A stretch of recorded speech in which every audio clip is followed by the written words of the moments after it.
Pagkatapos namin magdawar-dawar ni Mog sa Galleria Mall, ay niyakag niya ako na puntahan daw namin ang isa sa pinaka-largest na coffee shop dito sa Riyadh, Saudi Arabia. Nakikita niyo ba yung design na yan o ang ilaw na yan na parang ang green na nakadesign na parang pangbukas ng abrilata? Yan lang naman ang Kingdom Tower. At yan ang aming landmark kasi sa harapan daw niyan ay dyan daw located ang Almasa Coffee Shop. So baka hindi nyo alam, bibigyan ko lang kayo ng brief context na yung coffee shop na ito ay napasali sa Guinness Book of Record as one of the largest coffee shop in the world noong August 13, 2014. So I'm not sure kung hanggang ngayon ay hawak pa rin nila yung record na iyan. So since andito naman kami ni Magkayanan, nabubulo na naman na Kes. So since andito na kami ni Mog sa Riyadh, Saudi Arabia, ay hindi naman kami papayag na aalis kami dito na hindi namin siya ma-vlog sa inyo. Kaya kagaya ng sinabi ko, wag na kayo maglilipad ng channel at tapusin niyo ang vlog na ito till the end.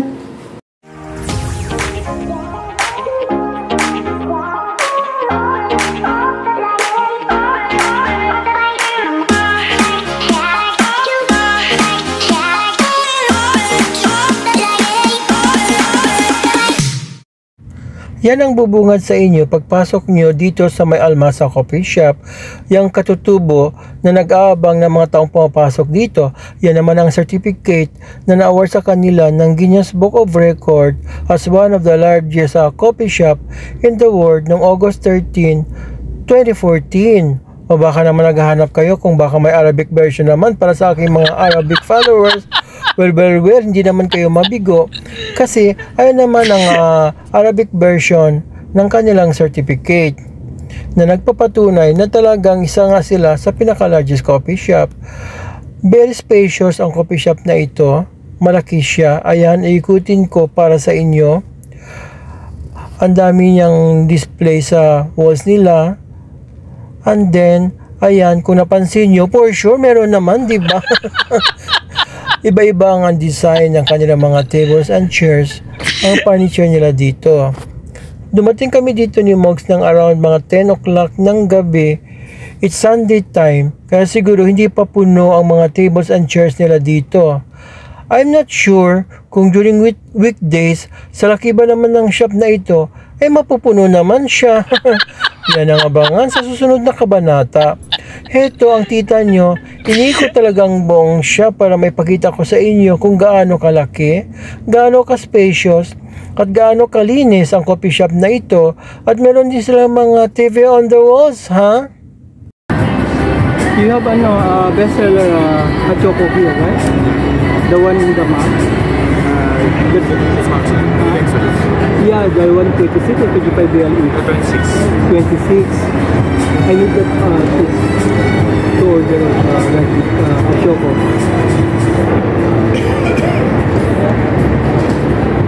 Oh, only this. Thank you. Yeah, pay now or pay later? Later, no problem. But card, not cash. Okay.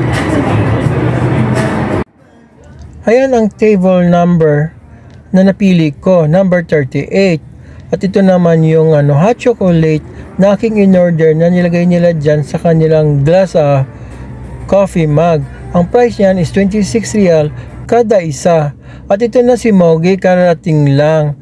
So ayan, hinigop niya kaagad ang kanyang hot chocolate. O diba, hindi niya siya nainitan. Kasi nga naman, lumamig na yan sa kahantay ko sa kanya. At ako din naman, heto, inantay ko pa siya para higupin din ang aking hot chocolate. Tapos, heto na nga, ewan ko ba dito sa Mogi na ito? At ngayon lang dumating dito, kaya ayan, hindi man lang ako nainitan, lumamig na itong aking hot chocolate. O diba, hindi ko gaya nung ininom ko doon sa may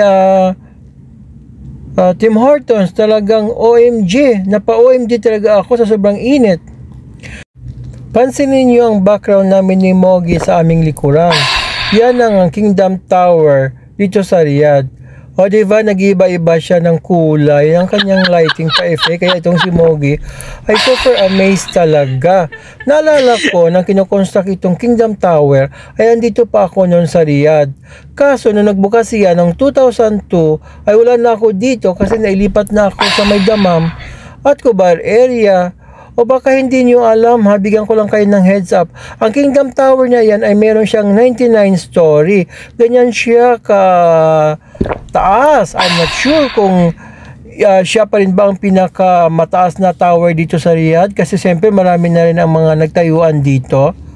Tapos kung gusto nyong pumasyal dyan, pwedeng akyatin sa pinaka-taas niyan. Meron siyang entrance fee. Tinabangan nyo sa susunod naming vlog ni Mogi at ipapakita namin siya sa inyo. Tapos yung tower na iyan ay nag-iba-iba din ang lighting effect niya sa mga occasions dito sa Riyadh. Paano guys, dito na magtatapos ang vlog namin ni Mogi sa gabing ito kasi past 12 na rin dito sa Riyadh, Saudi Arabia at kailangan na namin umuwi ng bahay kasi may pasok pa ako bukas. Pero buti pa itong Mogi na ito, nakakaloka, pangiti-ngiti pa siya dyan kasi panggabi pa siya kaya marami pa siyang time para magpahinga. Anyways guys, na naman ako, naluloka naman ako. Bakit lagi na naman ako nabubulol? Salamat sa pagsama ninyo sa amin sa gabing ito at abangan nyo pa ang aming susunod na vlog kung saan man kami dadalhin ng aming mga makakating paa para maghatid sa inyo ng isang mapagpalang vlog sa mga episode namin dito. Anyways, thank you very much. This is Nicolas Mijares and thank you for watching Tuin Kabayan Vlog and my partner Norando Soriano. Bye bye mama mo, ingat po tayong lahat.